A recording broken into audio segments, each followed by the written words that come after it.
CEO Millionaire had no idea he had a child, until a little girl knocked on his door and said, "Daddy, you fired Mommy." Nathan Pierce stood at the floor-to-ceiling windows of his penthouse. Manhattan sprawled before him like a glittering kingdom. At 35, he had everything money could buy. Pierce Investments was valued at $9 billion, and the Wall Street Journal had just named him Financial Visionary of the Year. "Mr. Pierce," his home assistant system announced, "there's a visitor at the main entrance, a small visitor." Nathan frowned. He wasn't expecting anyone, especially not on a Sunday. He'd cleared his schedule specifically to review the Westlake acquisition alone. "Show me," he commanded. The smart screen displayed the lobby feed. A little girl stood there, maybe 5 or 6 years old, clutching a small pink backpack. Her blonde hair was pulled into uneven pigtails, and she kept shifting from foot to foot.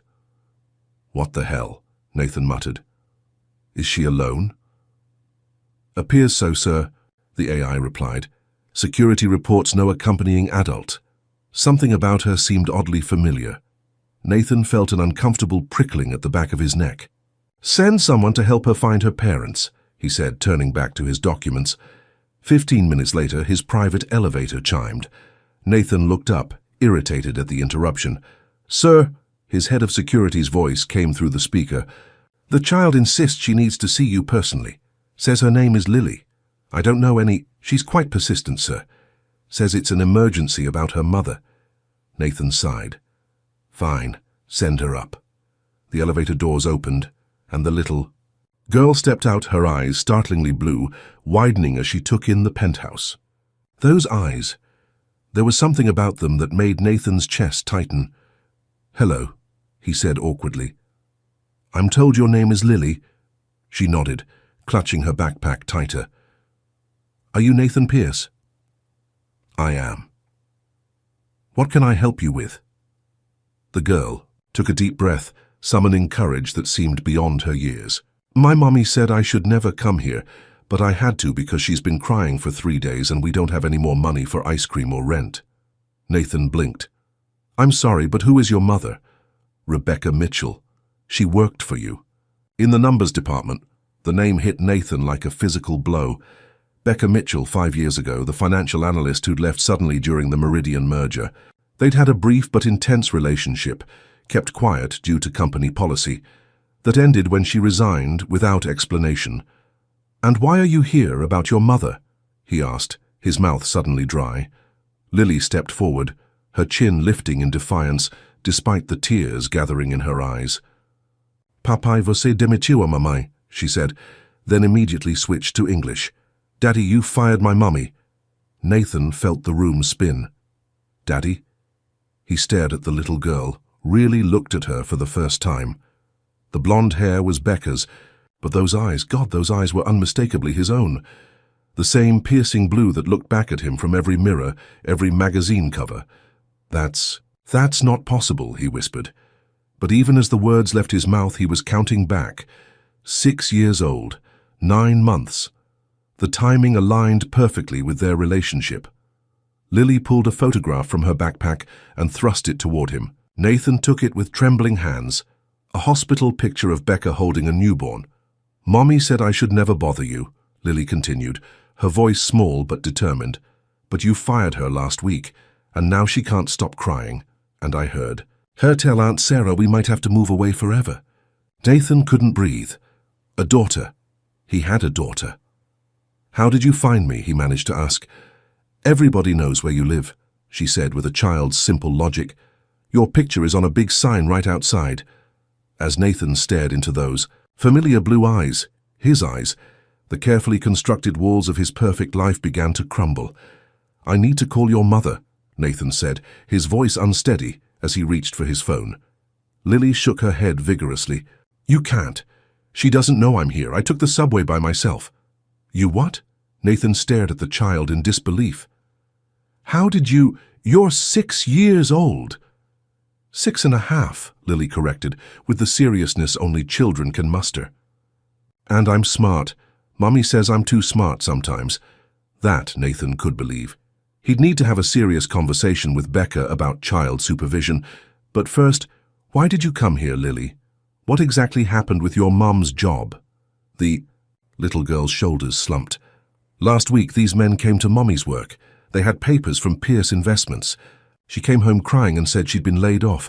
She told Aunt Sarah it was because of budget cuts. Lily looked up with accusing eyes. Your budget cuts? Nathan's mind raced. The Westlake acquisition had indeed required some departmental restructuring, but he'd left those details to his HR team. He hadn't personally reviewed the list of affected employees. Where is your mother now? He asked. At home. She thinks I'm at my friend Zoe's apartment. Nathan ran a hand through his hair, trying to process everything. A daughter he never knew existed, and apparently he'd inadvertently fired her mother. We need to call her right away. She must be worried sick. Lily's eyes widened with fear. She'll be so mad at me. I'm sure she'll just be relieved. You're safe. Nathan tried to sound reassuring despite his own shock. What's your address? 520 West 48th Street, apartment 3B, Lily recited. Nathan recognized the neighborhood. Not the worst in the city, but certainly not affluent. A far cry from Becca's former Upper East Side apartment. How much had her life changed since she left? His company, since she'd had his child? His child, the thought hit him anew. Lily, why didn't your mother ever tell me about you? The question slipped out before he could stop himself. The little girl looked down at her scuffed sneakers. She said you were too busy with important things, that you wouldn't want to be bothered with us. Each word felt like a knife. Is that really what Becca thought of him? That he was so callous he wouldn't want to know his own daughter? As Nathan dialed Becca's number from the contact information Lily provided, his hands trembled. What would he even say? Hello. I just discovered. I'm a father? The phone rang 5 times before a breathless voice answered. Hello? After 6 years, her voice still affected him. Memories flooded back. Her laugh during late nights at the office, the way she challenged his investment strategies, the stolen kisses in the elevator. Becca, he said, it's Nathan Pierce. Silence, then. How did you get this number? Your daughter is standing in my living room. More silence, then a sharp intake of breath. Oh my God. Is Lily with you? Is she okay? She's fine. Apparently, she took the subway here by herself. To tell me I fired you. Nathan heard what sounded like keys jangling. I'll be there in 20 minutes, please don't. Her voice broke. Just keep her safe until I get there. The line went dead. Nathan looked at Lily, who was now exploring his penthouse with curious eyes. Your mom's on her way, he said. Lily nodded, then pointed to a photograph on his shelf. Is that your mommy and daddy? Yes, Nathan replied, thrown by the sudden change of subject. Where are they now? They died when I was in college. Lily's eyes grew wide. You don't have any parents? That's really sad.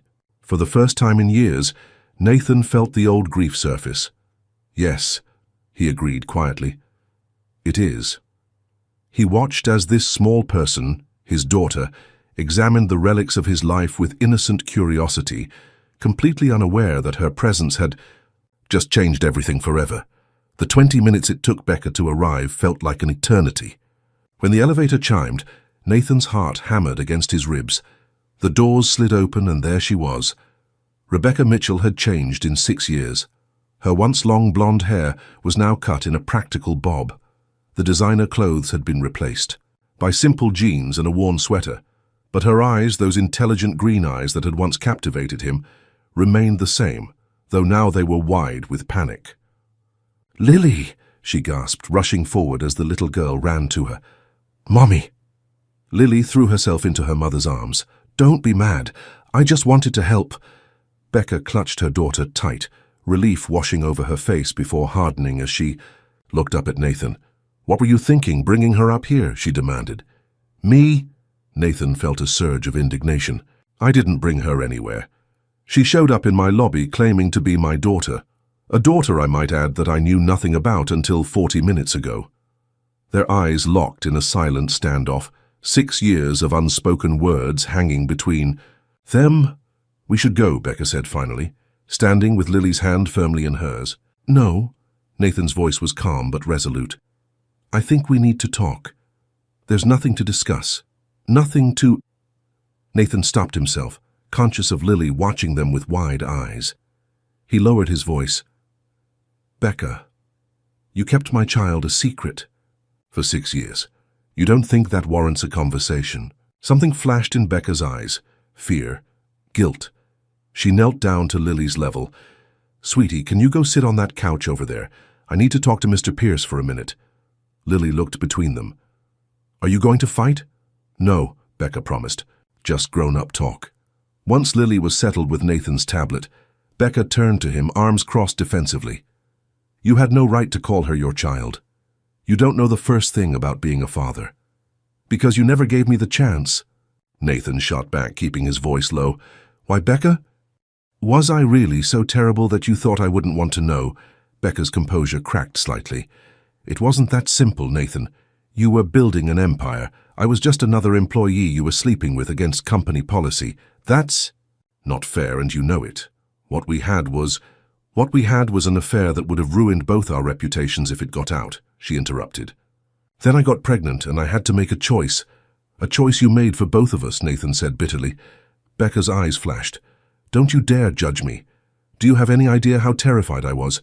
27, pregnant, in love with my boss who spent every waking hour obsessed with his company's growth. The word love hung in the air between them. You could have told me, Nathan said, softer now. I was going to, she admitted. The day I found out I was pregnant, I came to your office. You were on the phone with investors talking about how you couldn't afford distractions, how nothing would stand in the way of the Meridian merger. Nathan remembered that day, the biggest deal of his career at that point, but he had no memory of Becca coming to his office. So I left, she continued. I resigned and decided to raise her on my own. Nathan looked over at Lily, who was engrossed in a game on his tablet. His daughter, a person who shared his DNA, his blood, his eyes, and he'd missed 6 years of her life. And now? He asked quietly. What happens now? Becca's expression hardened again. Nothing happens. This was a mistake. Lily should never have come here. Becca, Nathan's voice dropped to a whisper. You can't just walk out that door and expect me to forget she exists. Their eyes met, and for a moment Nathan saw the woman he'd once known. Brilliant, compassionate, strong. But then the wall came back up. Watch me, she said. Nathan couldn't sleep that night. Lily's visit had shattered the controlled isolation of his life, leaving jagged questions in its wake. By 5 a.m., he gave up trying and headed to his office. Pull the HR files on Rebecca Mitchell, he instructed his assistant the moment she arrived. Everything, employment history, performance reviews, termination details. 2 hours later, Nathan stared at the paperwork on his desk, his anger building. Becca hadn't just been laid off. She'd been specifically targeted in the restructuring by Thomas Harrington, his CFO. The official reason, redundancy. But her performance reviews had been exemplary. In fact, her financial modeling for the Asian markets had saved the company millions. It made no sense. Flipping through more pages, Nathan found his answer. Becca had been working in the analytics department that was auditing the Westlake acquisition, the same acquisition Thomas had been pushing aggressively for months. Nathan's phone buzzed with a text from an unknown number. This is Becca, we need to meet, not at your place, the park at W72nd, 1 p.m. The message ended with a period, not a question. Typical Becca, even now. At precisely 1 p.m., Nathan spotted her on a bench watching a group of children on the playground. He followed her gaze to where Lily was climbing a jungle gym with fearless determination. She has your stubbornness, Becca said without looking at him. Nathan sat beside her. I found out why you were fired. It wasn't budget cuts, it was Thomas. He specifically eliminated your position.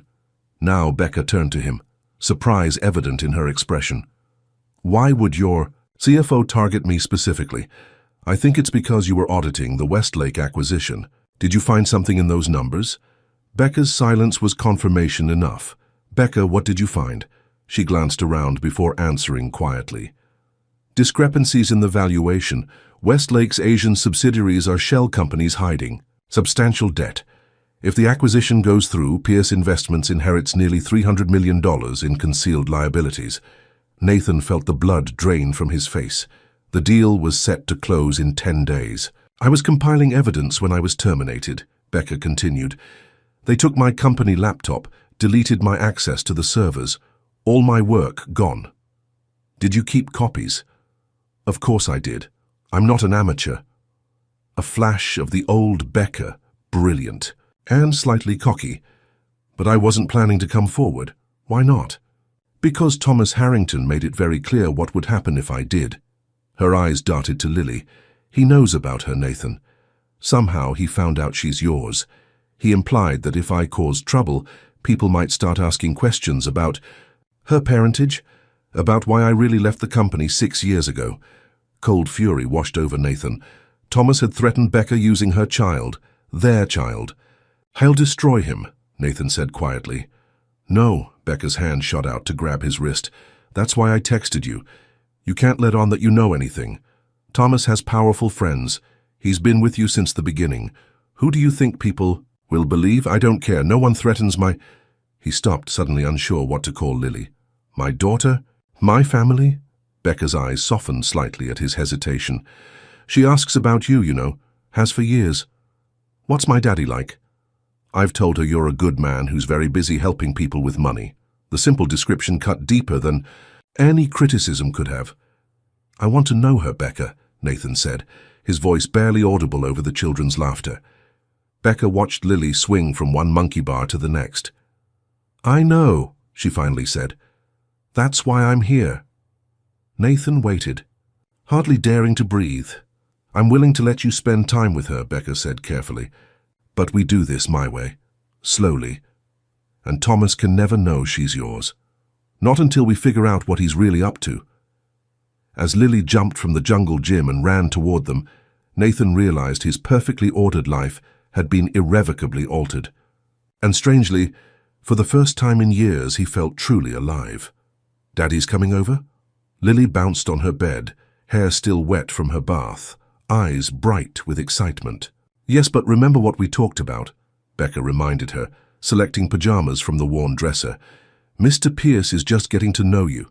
No big expectations, okay? Can I show him my science project? Of course. And my rock collection? And the picture I drew of a T-Rex eating a skyscraper. Becca smiled despite her anxiety. Yes, but maybe not all at once. It had been 3 days since the park. 3 days of cautious text exchanges with Nathan, setting boundaries and expectations. Tonight would be his first visit to their small apartment, the first real step into Lily's life. Becca glanced around their home with fresh eyes. The second-hand furniture, the water stain on the ceiling, the crowded bookshelves. After years at Pierce Investments, she'd built a decent life for them on her smaller salary at Metrobank. But it was nothing like Nathan's penthouse. The doorbell rang precisely at 7 p.m. He's here! Lily raced to the door before Becca could stop. Nathan stood in the hallway, looking strangely out of place in casual clothes.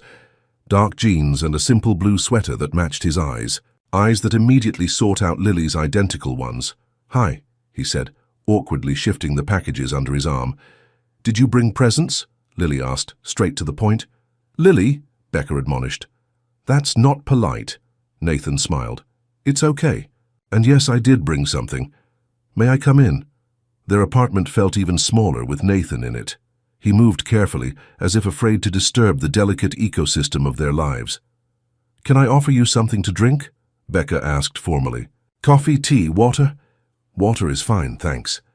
An uncomfortable silence settled between the adults, broken only by Lily's excited chatter as she pulled Nathan to see her bedroom. Look, these are all my books. I can read chapter books already. And this is Sammy, my stuffed koala, and these are my favorite rocks. This one's quartz, this one's fool's gold, and this one's just pretty. Nathan listened with genuine interest, asking questions and examining each treasure as if it were a priceless artifact. Watching them, Becca felt an unexpected twist in her heart. Nathan Pierce, billionaire workaholic, sitting cross-legged on a unicorn rug, discussing the merits of different rocks with complete seriousness. Later, after Lily had proudly shown off, her entire world and finally settled on the couch, Nathan presented his gift, a beginner's telescope. I thought maybe we could look at the stars sometime, he said, uncertainty in his voice. If that's okay with your mom. Lily threw her arms around his neck, and Becca saw Nathan freeze for a moment, before carefully returning the hug, his expression a mixture of wonder and terror. After they'd set up the telescope by the window and Lily had excitedly identified 3 constellations, Becca announced bedtime. "Can Daddy read me a story?" Lily asked. The word Daddy hung in the air. Nathan looked to Becca, clearly unsure how to respond. "If he'd like to," Becca said carefully. Nathan nodded, his voice thick. "I'd like that very much." As Lily led Nathan to her bedroom, Becca stayed behind, emotions churning. Seeing them together made everything more complicated, more real. This wasn't just about a corporate scandal anymore. It was about Lily's future, her identity, the father she'd always wondered. About when Nathan emerged 15 minutes later, his expression was transformed. "She's incredible," he said quietly. "So smart, so curious. She asked me if stars have birthdays." Becca smiled despite herself. "What did you tell her?" "That stars are born when cosmic dust comes together. So yes, they do have birthdays." Very, very long ones. They settled at the small kitchen table, the sleeping child a powerful presence between them. "Becca," Nathan said, his voice serious, "I've been investigating Thomas. There's more going on than just the Westlake deal. He's been siphoning company funds for years, small amounts disguised as consulting fees to a company called Artemis Global." "A shell corporation?" Nathan nodded. "Registered in the Caymans. I think the Westlake acquisition is his endgame. Once those hidden debts crash Pierce Investments' stock value, he'll make a fortune shorting your company," Becca finished, her analyst's mind connecting the dots. "You need to stop him." "I will," Nathan promised, "but I need your help. You were always better with the details than anyone." Their eyes met across the table, and for a moment it was like the past 6 years hadn't happened. "What about Lily?" Becca asked. "If we do this, the truth about her will eventually come out." Nathan was quiet for a long moment. "I've missed 6 years of her life, Becca. I don't want to miss any more. Whatever happens with Thomas, with the company, I want to be her father. Publicly, proudly." The weight of his words settled between them, full of promise and complication. "And us?" Becca finally asked, the question she'd been avoiding. "What happens to us in all this?" "Uncle Thomas," Lily squealed, running across the restaurant toward the distinguished grey-haired man rising from his table. Becca hurried after her, forcing a smile that didn't reach her eyes. "Lily, don't run indoors." Thomas Harrington bent down to Lily's level, with practiced charm. "There's my favorite little genius. Did you bring me a new rock for my collection?" Lily proudly produced a small stone from her pocket. "It's granite with sparkly bits." "Magnificent," Thomas exclaimed, pocketing the rock. "The perfect addition." He straightened, his smile cooling several degrees as he addressed Becca. "Rebecca, what a pleasant surprise. I didn't expect to see you after our professional parting." "Small world," Becca replied tightly. This encounter was no coincidence. Thomas frequented this cafe every Sunday, a fact she'd shared with Nathan in their planning. "Join me," Thomas insisted, gesturing to his table. "I was just about to order dessert. Lily, they have excellent chocolate cake." As they settled at his table, Becca surreptitiously checked her phone. No text from Nathan yet. He was supposed to be using this distraction to access Thomas's office at Pierce Tower. "How are you managing?" Thomas asked with concerned condescension. "I heard Metrobank's analytics department isn't quite as prestigious as what you're used to." "We're doing fine," Becca replied coolly. "You know," Thomas leaned forward, lowering his voice, "I've always felt terrible about how things ended at Pierce. Such an unfortunate necessity during restructuring." The waiter arrived with Thomas's coffee and took their dessert order. As he left, Thomas's phone buzzed. He frowned at the screen. "Trouble?" Becca asked innocently. "Nothing important." He pocketed the phone but looked suddenly distracted. "You know, Rebecca, I've been thinking, there might be a position opening up in one of my private ventures, something more suited to your talents." "Really?" Becca raised an eyebrow. "What kind of venture?" "Investment management, very exclusive client list." Thomas stirred his coffee. "The compensation would be substantial, enough to perhaps move little Lily to a better neighborhood, better schools." Becca understood the real message, a bribe for her silence. "That's very generous," she said carefully. "Why the sudden interest in my career?" Thomas's smile didn't reach his eyes. "Let's just say I've always admired your analytical skills and your discretion." Lily, bored with the adult conversation, had wandered to the nearby fish tank. Becca kept her in peripheral vision while maintaining eye contact with Thomas. "My discretion?" she asked. "Absolutely. You've always been prudent about certain personal matters." His gaze flicked meaningfully toward Lily. "I value that quality. Some things are better kept private, don't you agree?" A chill ran down Becca's spine. The threat was clear. "You know," Thomas continued, "Lily is such a remarkable child. Those eyes of hers are quite distinctive. They remind me of someone." Becca's phone vibrated. Nathan's text, "Got what we need, get out now." "Lily, sweetie," Becca called, standing abruptly. "We need to go." Thomas caught her wrist, his grip surprisingly strong. "Don't be hasty, Rebecca. We haven't even had our cake." Another time, Becca pulled free. "Before you go," Thomas said, his voice hardening, "a word of advice. Be careful about the company you keep these days, especially old friendships. They might lead to uncomfortable questions about the past." Becca gathered Lily and headed for the door, fighting to keep her composure. Outside, she hurried Lily down the block, constantly checking over her shoulder. "Why? Are we walking so fast, Mommy? What about the cake?"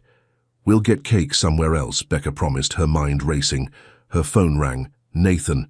"Did he suspect anything?" Nathan asked without preamble. "Yes, he knows, Nathan. About Lily. About us meeting. He all but said it outright." Nathan swore softly. "It's worse than we thought.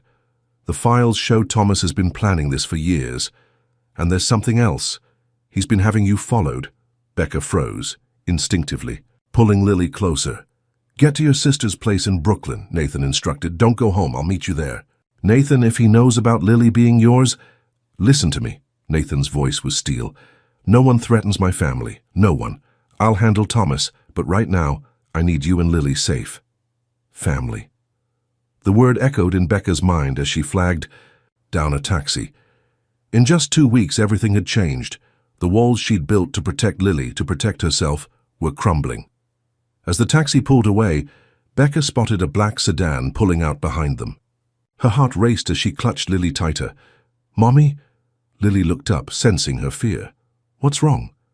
"Nothing, sweetheart," Becca lied, watching the sedan through the rear window. "Everything's going to be fine." But as the car maintained its distance behind them through every turn, Becca knew they had just entered a very dangerous game, one where Lily was the ultimate prize. The Brooklyn brownstone belonging to Becca's sister Sarah was cramped but cozy, decorated with colorful artwork and mismatched furniture. After checking that they hadn't been followed to this final location, they'd switched taxis twice, Becca finally allowed herself to breathe. "Aunt Sarah!" Lily ran into her aunt's arms. "We're having an adventure!" Sarah Mitchell, a kindergarten teacher with the same blonde hair as her sister but softer features, shot Becca a questioning look over Lily's head. "Why don't you go check out the new puzzle I got?" Sarah suggested to Lily, pointing toward the living room. Once the child was out of earshot, she turned to Becca. "What's going on? Your text said it was an emergency." "It is," Becca admitted. "I can't explain everything right now, but we needed somewhere safe to stay." Sarah's eyes widened. "Safe? Becca, are you in some kind of trouble?" Before Becca could answer, there was a sharp knock at the door. Both women tensed. "Are you expecting someone?" Becca whispered. Sarah shook her head, moving toward the baseball bat she kept by the door, a necessity for a single woman in the city. "It's Nathan Pierce," came a voice from the other side. Sarah's jaw dropped. "Nathan Pierce, as in Lily's father," Becca confirmed quietly. "Yes." Sarah lowered the bat, her expression a mixture of shock and disbelief. "When you said you were in trouble, I didn't realize." She opened the door to reveal Nathan, his normally impeccable appearance disheveled, tension etched into his face. "Sarah," he acknowledged with a nod, having met her briefly years ago at company functions. "Thank you for sheltering them." "I'd say any time, but I'm still trying to process what's happening," Sarah replied, letting him in. Nathan's eyes immediately sought out Becca. You weren't followed? No. We took precautions. He nodded, some of the tension leaving his shoulders. Good. Daddy, Lily called, running from the living room. The natural way she used the term now, after just 2 weeks of knowing him, made something twist in Becca's chest. Nathan knelt down, his entire demeanor softening. Hey, kiddo. You doing okay? Lily nodded solemnly. Mommy says we're playing a game where we can't go home yet. That's right, Nathan said. Just for a little while. Sarah cleared her throat. Lily, why don't you show me how far you've gotten on that puzzle while your parents talk?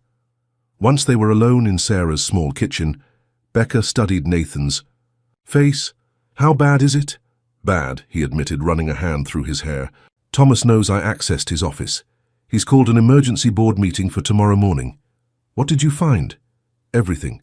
Bank transfers, shell companies, documentation of the Westlake fraud. Thomas has been planning this for years. Becca, and that's not all. Nathan's voice lowered. I found a file on you and Lily. Becca felt her blood turn cold. What kind of file? Surveillance photos going back 3 years, school records, medical files. Nathan's hands clenched into fists. He's known she was mine all along. He's been watching you both, collecting leverage. But why? I was gone from the company. I wasn't a threat. Insurance, Nathan said grimly. In case his scheme was ever discovered, you were the one person who might have spotted the financial discrepancies. He needed something to keep you quiet. Becca sank into a chair, her mind racing. What's his play now? He'll try to convince the board I'm unstable, that I've become obsessed with a former employee who's making false claims about company finances. And Lily? Nathan hesitated. He'll use her as proof. Claim I'm having some kind of midlife crisis, inventing a child to fill some void. But DNA tests would take time we don't have. The Westlake deal closes in 5 days. Becca felt a surge of determination. Then we need to move faster than... Thomas? I still have copies of my original findings. If we can present them to the board before Thomas poisons them against you... It's risky, Nathan warned. If Thomas realizes what we're doing... The unspoken threat hung in the air between them. Thomas Harrington wasn't just a white-collar criminal. He was dangerous, willing to use a child as leverage. I won't hide forever, Becca said firmly, and I won't let him threaten Lily. Nathan studied her face for a long moment. You know, I always admired your courage, even when you drove me crazy with your stubbornness. A ghost of a smile crossed Becca's face. You aren't exactly easy to work with either. Mr. 3% improvement isn't good enough. For a brief moment, the years between them seemed to disappear. Then Nathan's expression grew serious again. Becca, there's something else you should... No, if we do this, if we expose Thomas, there will be consequences. Pierce Investments stock will take a hit. The press will have a field day with the scandal. And with Lily, Becca added quietly. Nathan nodded. I won't force you into the spotlight. If you want, after Thomas is dealt with, we can find a way to keep your privacy. Becca studied the man before her, the father of her child, the billionaire she'd once loved in secret, the man who, despite everything, had immediately stepped up to protect a daughter he'd only just discovered. And what do you want, Nathan? His blue eyes, Lily's eyes, met hers with unflinching honesty. I want my daughter in my life, and I want... Whatever he was about to say was interrupted by Lily's excited voice from the living room. Mommy, Daddy, Aunt Sarah and I finished the puzzle. Come see? They exchanged a look, the moment broken. We'll figure this out, Nathan promised, standing. Together. As they joined Lily and Sarah in the living room, none of them noticed the black sedan that had just parked across the street, or the man inside taking photographs with a telephoto lens. The sleek boardroom of Pierce Investments fell silent as Nathan entered, Becca at his side. 12 pairs of eyes followed them, 11 board members and Thomas Harrington, whose practiced concern couldn't quite mask his surprise at seeing Becca. Nathan? Thomas recovered quickly.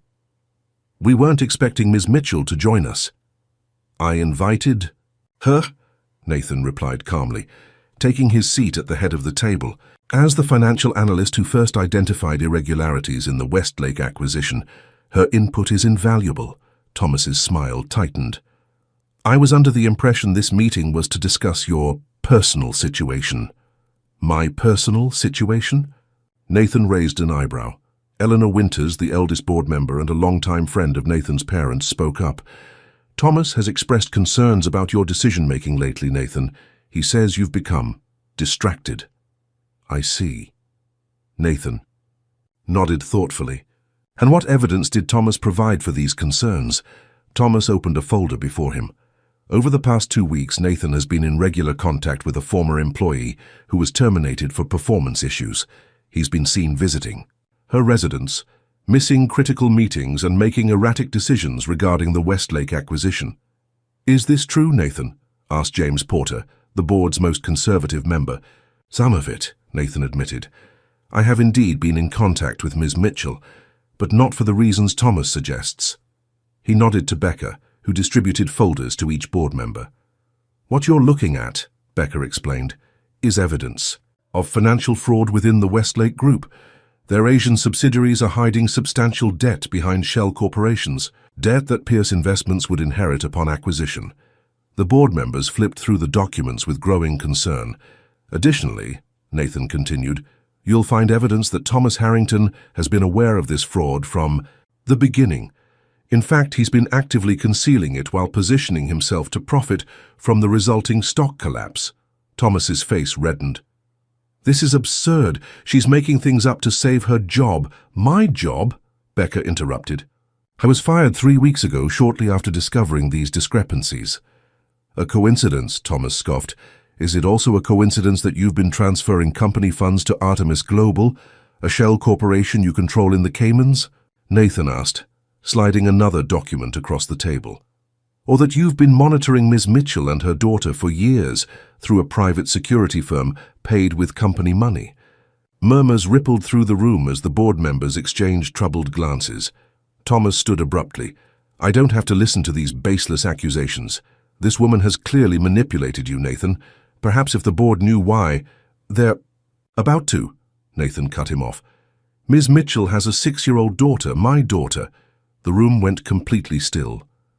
A fact you discovered and have been using as leverage against Ms. Mitchell, Nathan continued, threatening her and, by extension, my child.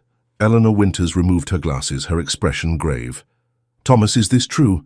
Of course not, Thomas scoffed, but sweat had appeared on his brow. Nathan's been taken in by a con artist. There's no proof this child is his. Actually, Nathan said quietly, there is. He nodded to his assistant, who opened the boardroom door. Sarah entered, holding Lily's hand. The resemblance was unmistakable. The same piercing blue eyes, the same determined set of the jaw. Several board members gasped audibly. This is Lily, Nathan said, his voice softening. My daughter. Lily looked around the imposing room with curious eyes, not intimidated in the slightest.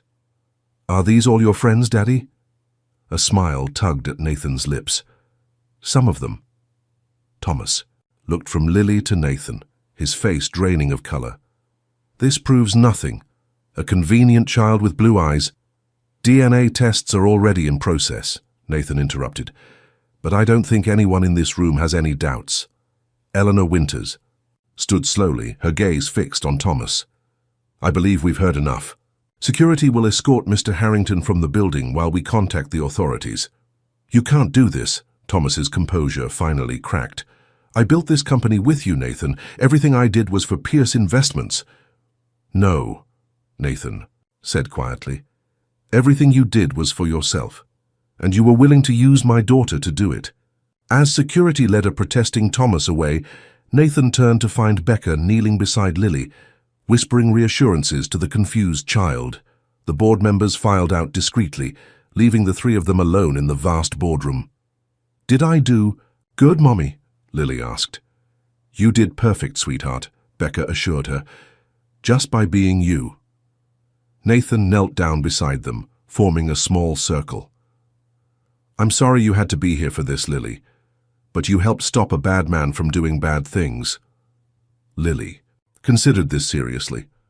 Like a superhero? Nathan smiled. Exactly like a superhero. As Lily beamed with pride, Nathan's eyes met Becca's over their daughter's head. The victory felt hollow compared to what still lay ahead, explaining to Lily who she really was, navigating their new family dynamic, facing the inevitable media storm.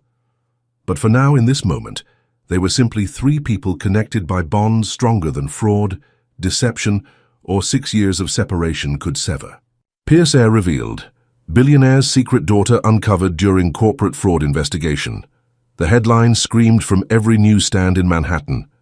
Becca tossed the newspaper onto Sarah's kitchen table with a sigh. It gets worse, she said, sliding her tablet toward Nathan. Social media is having a field day. Half the comments are calling me a gold digger. The other half are calling you a deadbeat dad. Nathan scanned the articles grimly. Despite their best efforts to control the narrative, the story had exploded overnight. Thomas Harrington's arrest, on charges of embezzlement and fraud, had taken a back seat to the revelation of Nathan's secret child. "I'm sorry," he said quietly. "I never wanted this for you and Lily." "It's not your fault," Becca replied, pouring another cup of coffee. "We knew this would happen once we went public." They'd been staying at Sarah's for 3 days now, unable to return to their respective homes due to the media frenzy. Photographers camped outside both residences, hoping for a glimpse of the newfound Pierce heiress. Ms. Mitchell declined comment. Read another headline. Sources close to Pierce claim he was shocked by child's existence. Nathan's jaw tightened. "These sources need to shut up. I've already issued a statement confirming I'm Lily's father and that I fully support both of you." "Which only fueled speculation about why I kept her a secret," Becca pointed out. "The narrative is pretty clear. Ambitious employee traps, billionaire boss, then hides child until convenient moment for financial gain. No one who knows you would believe that. The public doesn't know me, Nathan. They know you. America's most eligible billionaire bachelor suddenly saddled with a ready-made family." Before Nathan could respond, Sarah entered with Lily in tow, back from their early morning trip to the corner store, disguised in matching baseball caps and sunglasses. "We got donuts," Lily announced triumphantly, oblivious to the tension. "And I saw my picture in the store. Why am I in the newspapers, Daddy?" Nathan exchanged a glance with Becca. They'd done their best to shield Lily from the media circus. But they couldn't protect her forever. "Well," Nathan began carefully, "sometimes when people find out something interesting, they like to tell everyone about it." "And you being my daddy is interesting?" Lily asked, climbing onto his lap with a familiarity that still amazed him. "To some people, yes." Lily considered this. "Is that why those people were taking pictures outside school yesterday?" Becca stiffened. "What people?" "The ones with the big cameras. Miss Thompson made them go away." Another look passed between the adults. Lily's private school had promised increased security, but evidently some photographers had gotten too close. "Lily," Becca said gently, "how would you feel about taking a little vacation?" "A vacation?" Lily perked up. "Where?" "I have a house in Connecticut," Nathan offered. "Private property, gated entrance. The press wouldn't be able to get near it." "With a swimming pool?" Lily asked eagerly. Nathan smiled. "Two, actually, one inside and one outside." "Can we go, Mommy, please?" Becca hesitated. Retreating to Nathan's estate would certainly provide privacy, but it also meant fully entering his world, something she'd deliberately avoided for 6 years. "I don't know, Lily. My job? I've already spoken with your supervisor at Metrobank." Nathan interrupted. "Given the circumstances, they've approved a paid leave of absence." Becca raised an eyebrow. "You called my boss?" "I was trying to help," Nathan said defensively, "by making decisions for me." "Again?" Sarah cleared her throat pointedly, nodding toward Lily, who was watching them with wide eyes. "Let's discuss this later," Becca conceded. "I need to check in at the office anyway," Nathan said, standing. "The Westlake fallout needs managing, and we're announcing a new CFO this afternoon." "Can I come with you, Daddy?" Lily asked. The request caught both parents by surprise. "To my office?" Nathan clarified. Lily nodded enthusiastically. "I want to see where you work. Do you have a big desk? Do people bring you coffee? Can I sit in your spinny chair?" Nathan looked to Becca, clearly torn between wanting to grant his daughter's wish and respecting her mother's boundaries. Becca sighed, recognizing the inevitable. Lily was curious about her father's world, and Nathan was eager to share it with her. Fighting this natural progression would only make things harder. 1 hour, she conceded, and only in your private office, not parading around the building. Nathan's face lit up almost as brightly as Lily's. I'll have security clear a private entrance. No press, I promise. As Nathan helped Lily put on her shoes, his phone chimed. With a text, he frowned at the screen. What is it? Becca asked. The board, he replied quietly. They've called an emergency meeting for tomorrow. Apparently, some of the members have concerns about the company's future leadership in light of recent events. They can't seriously be questioning your position? Pierce. Investment stock dropped 12 points yesterday. Some shareholders are panicking. The weight of reality settled back onto Becca's shoulders. This wasn't just about privacy and photographers anymore. Nathan's entire empire could be at risk. Because of her. Because of Lily. Maybe we should take that trip to Connecticut after all, she said softly. All of us. The Pierce estate in Connecticut was everything Becca had imagined and feared. 40 acres of manicured grounds, a mansion with more bathrooms than she could count, and a staff that materialized silently to attend to every need. This place is huge, Lily exclaimed, racing down hallways and peering into rooms with unrestrained delight. It's like a castle. Nathan watched her exploration with obvious pleasure. My parents bought it when I was about Lily's age. I learned to swim in that lake. Down there. Becca followed his gaze through the floor-to-ceiling windows to the private lake glittering in the distance. It's beautiful, she admitted. But not your style, Nathan observed shrewdly. Is it that obvious? You keep looking at things like you're afraid to touch them, Becca sighed. It's just overwhelming. You have staff watching our every move. They're here to help, not spy, Nathan assured her, but I can ask them to give us more space if you'd prefer. Before she could answer, Lily came running back, excitement radiating from her small face. Daddy! There's a tree house, a real one. Can we go see it, please? Of course, Nathan replied. It was my favorite place when I was growing up. As Nathan led Lily outside, Becca's phone rang. Sarah's number. How's the billionaire playground? Her sister asked without preamble. Intimidating, Becca admitted. I feel like I'm in a museum where I might break something priceless. That bad, huh? Listen, I just saw something you should know about. Thomas Harrington made bail this morning. Becca's blood ran cold. How? I thought the evidence against him was overwhelming. It is, but apparently he has connections. And Becca. He gave an interview on his way out of the courthouse. What did he say? That you and Nathan conspired to frame him because of your illegitimate relationship. He implied you've been blackmailing Nathan with Lily for years. Becca closed her eyes, fighting a wave of nausea. The DNA results aren't even back yet. I know, but the damage is being done. People love a scandal, and Thomas is giving them exactly what they want. The scorned employee, the billionaire's love child, corporate corruption. Through the window, Becca could see Nathan lifting Lily onto his shoulders to reach the treehouse ladder. The simple joy on both their faces seemed a world away from the ugliness Sarah was describing. There's something else, Sarah continued, hesitantly. Thomas mentioned a name, James Holloway. Becca froze. What about him? He said you should ask Nathan about him, that there's more to the story than Nathan's letting on. After ending the call, Becca sat motionless, her mind racing. James Holloway, a name she hadn't heard in years, hadn't wanted to hear. When Nathan and Lily returned, flushed and laughing from their outdoor adventure, Becca was waiting in the study, her expression grave. Lily, why don't you go ask Ms. Rivera for some hot chocolate, she suggested, referring to the housekeeper who had taken an immediate liking to the child. Once Lily was out of earshot, Becca turned to Nathan. Thomas made bail. Nathan's expression darkened. I heard my lawyers are already working on it.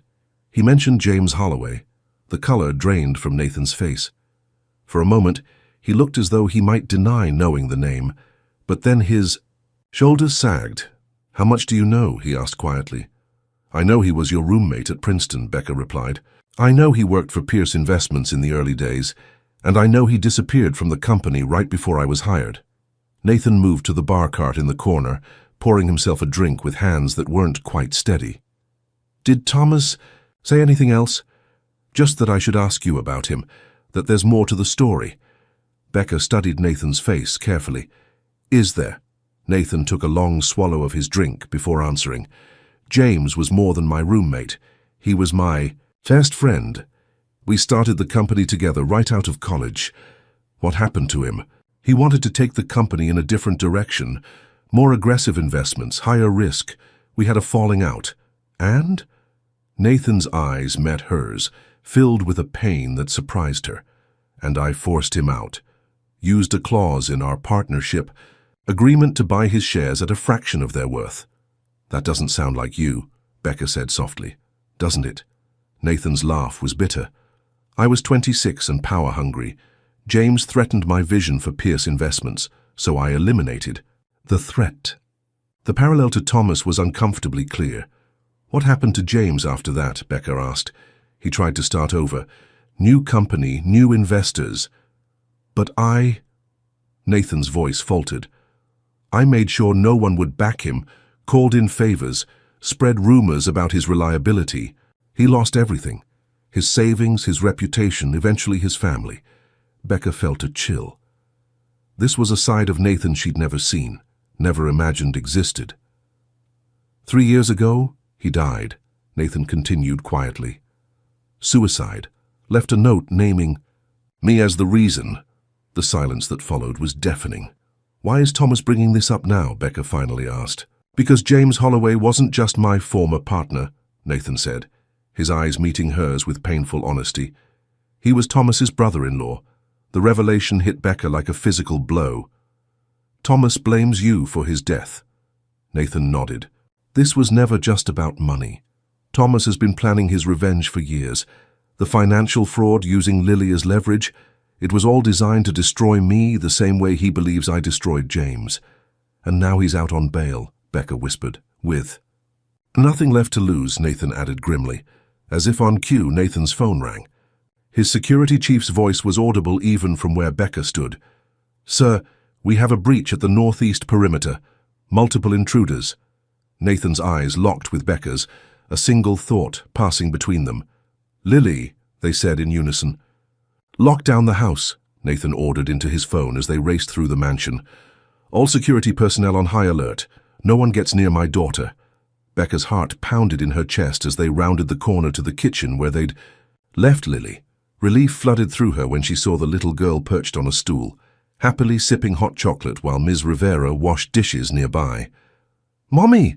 Daddy! Lily beamed. Ms. Rivera made me marshmallows too. Change of plans, sweetheart, Becca said, forcing a calm she didn't feel.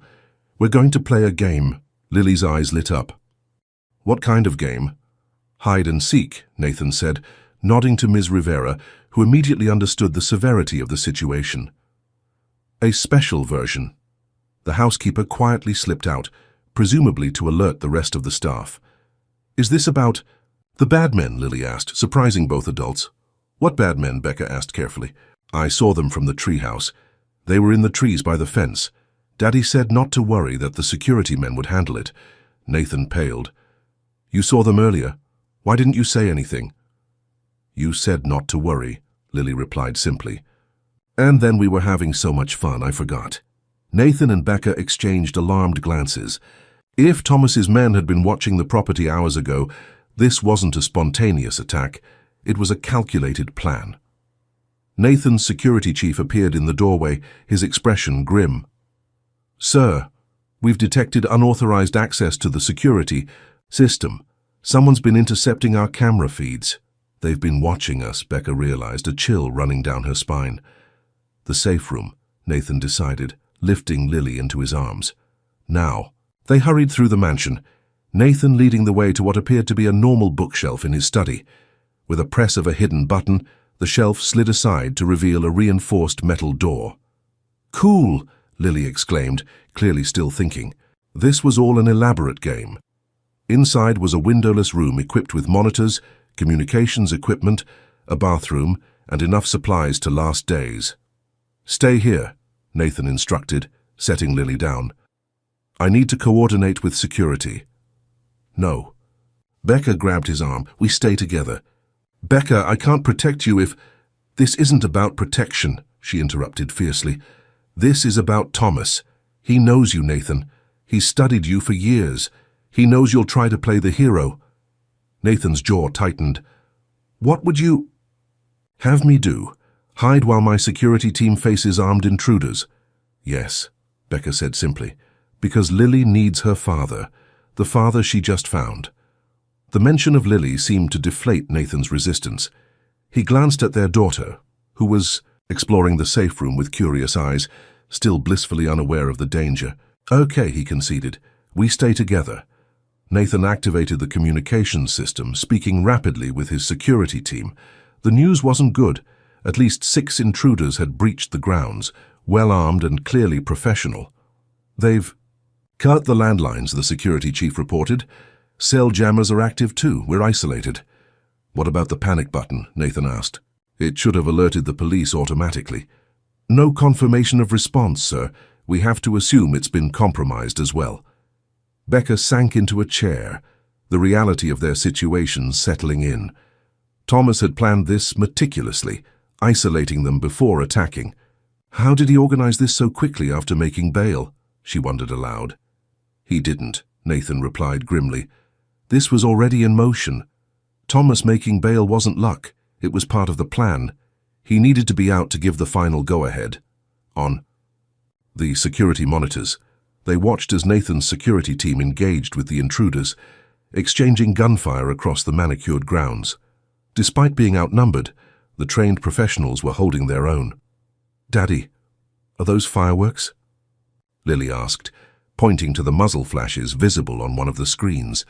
Nathan pulled her away from the monitors. "No, sweetheart. Just part of the game." "Hey, why don't you show me that new book Aunt Sarah gave you?" As Nathan distracted Lily, Becca noticed something on one of the monitors, a figure moving separately from the main group of attackers, approaching the house from a different angle. While the security team was focused on the frontal assault, this lone figure had reached the east wing undetected. "Nathan," she whispered urgently. "Look!" Nathan followed her gaze, his face hardening as he recognized the figure. Thomas. On the screen, Thomas moved with purpose, clearly familiar with the layout of the estate. He was heading directly toward the study, toward the safe room. "He knows where we are," Becca realized with horror. Nathan's expression grew even more grim. "The safe room was installed when James and I were still partners. He knew about it." And he told Thomas. The implications were clear. Their supposedly secure hiding place was compromised. It was only a matter of time before Thomas reached them. "We need to move," Nathan decided, gathering Lily. "There's a secondary exit, leads to the garage. If we can reach one of the vehicles," Becca nodded, her mind racing. "What about your security team? Can they help?" "They're pinned down by the main assault. We're on our own." Nathan opened a cabinet, removing a handgun. Becca's eyes widened. "Nathan, I won't let him hurt either of you," Nathan said quietly, checking the weapon before tucking it into his waistband. Lily, sensing the change in mood, looked between her parents with growing concern. "Mommy, is this still a game?" Becca knelt down, taking Lily's small hands in hers. "It's a very important game, sweetheart. We need to be extra quiet and do exactly what Daddy says. Can you do that?" Lily nodded solemnly. "Like spies?" "Just like spies," Becca confirmed, forcing a smile. Nathan activated the secondary exit, a narrow passage concealed behind a false wall. "Stay close," he instructed, taking Lily's hand. As they slipped into the dark passageway, Becca couldn't help but think about how quickly everything had changed. 3 weeks ago, she'd been a single mother struggling to make ends meet after losing her job. Now she was fleeing armed intruders alongside a billionaire she'd once loved, trying to protect the daughter they shared. And somewhere in the mansion, Thomas Harrington was hunting them, driven by a vendetta years in the making, a vendetta Nathan had unknowingly created through his own ruthless pursuit of success. The past had finally caught up with all of them, and Lily was caught in the middle. The narrow passage was pitch black, with only Nathan's phone flashlight illuminating their way. Lily clung to her father's hand, her earlier excitement replaced by silent fear. Becca followed closely, straining to hear any sounds of pursuit. "Almost there," Nathan whispered, guiding them around a corner. "The passage leads to the garage's maintenance room." As they reached the end, Nathan cautiously eased the hidden door open. The garage was dimly lit and quiet, 3 luxury vehicles waiting like sleeping beasts. "The SUV has bulletproof glass," Nathan said, moving toward the largest vehicle. A sound from above made them freeze, footsteps on the floor overhead. "He's in the house," Becca whispered. Nathan quickly ushered them toward the SUV, unlocking it. "With a remote. Get in. Keys are inside." Just as they reached the vehicle, the interior garage door burst open. Thomas Harrington stood there, gun raised, expression cold with hatred. "Going somewhere, Nathan?" he asked, voice eerily calm. Nathan pushed Becca and Lily behind him. "This is between us, Thomas. Let them go." Thomas laughed bitterly. "That's not how revenge works. You took everything from James, his company, his reputation, his will to live. Now I'm taking everything from you." "I made mistakes," Nathan admitted, hands raised placatingly. "Terrible ones. But Lily is innocent. She's just a child." "So were James's children when they lost their father," Thomas replied. "Actions have consequences, Nathan, something you never understood." As Thomas stepped closer, Lily peered around Nathan's legs. "You're the man who gave Mummy's job away." Thomas faltered slightly at the child's voice. In that split second of distraction, Nathan lunged forward, knocking Thomas's arm upward as the gun discharged into the ceiling. "Run!" Nathan shouted to Becca. What followed was chaos, 2 men fighting desperately as Becca pulled Lily toward the SUV. The gun skittered across the concrete floor, out of reach. Thomas, driven by years of hatred, fought with unexpected strength. He slammed Nathan against a workbench, tools clattering to the ground. "You destroy everyone around you, Pierce," Thomas snarled. "Just like you destroyed James." Nathan blocked a punch, guilt and regret fueling his own determination. "I've spent years trying to atone for what I did to James." "Atone?" Thomas laughed, bitterly. "By becoming even richer, by destroying more lives." In the SUV, Becca fumbled with the keys, hands shaking as she watched the fight through the windshield. Lily sat frozen beside her, tears streaming silently down her face. "Start the car, Mommy," she pleaded, but Becca couldn't leave Nathan. Not again. Not like this. Making a split-second decision, she turned to Lily. "Stay here. Lock the doors. Don't open them for anyone but me or Daddy." Outside, the fight had turned deadly. Thomas had grabbed a wrench, swinging it with killing intent. Nathan, bloodied but determined, fought defensively, clearly trying to subdue rather than harm. "You had everything!" Thomas shouted, each word, punctuated by another swing. "Money, success, and now a family. You don't deserve any of it." In a sudden movement, Thomas lunged forward with the wrench. Nathan sidestepped, using Thomas's momentum to push him off balance. Thomas stumbled, crashing heavily into a tool cabinet. The garage fell silent. Nathan stood breathing heavily, watching as Thomas struggled to rise, then collapsed. "It's over, Thomas," Nathan said quietly. The wail of distant sirens finally pierced the night. Someone, perhaps a security guard, perhaps a neighbor, had alerted the police. Becca rushed to Nathan's side. "Are you hurt?" "I'll live," he said, wincing at a gash on his arm. "Lily?" "In the car. Safe." Together they approached Thomas, who lay defeated on the garage floor, rage replaced by hollow despair. "You know the worst part, Pierce?" Thomas murmured, blood trickling from his mouth. "James would have forgiven you. That's who he was, the better man." Nathan knelt beside his fallen enemy. "You're right. He was better than both of us." As police and paramedics flooded the property, Lily ran to her parents, throwing herself into their embrace. For a moment, the 3 of them clung together, the simple miracle of survival overwhelming all else. Later, as dawn broke over the estate, Nathan found Becca on the terrace, watching Lily sleep through the open bedroom door. The police said Thomas will survive, he told her. He'll face kidnapping charges on top of everything else. Becca nodded silently. I need to tell you something, Nathan continued. After James died, I established a foundation in his name. Half the company's charitable work goes toward mental health support for entrepreneurs and displaced executives. Trying to atone, Becca said softly. Failing, Nathan admitted, until Lily showed up at my door. Their eyes met. 6 years of separation dissolving in shared understanding. I can't change who I was, Nathan said, but I can be better for her. For you, if you'll let me. Becca studied the man before her, not the ruthless billionaire or the polished executive, but the father who had fought for his child, the man facing his darkest mistakes. It won't be easy, she warned.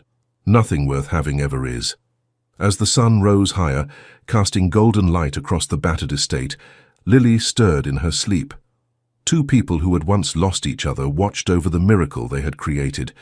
Together, a new beginning born from the ashes of the past. A second chance neither had expected, but both now embraced with open hearts.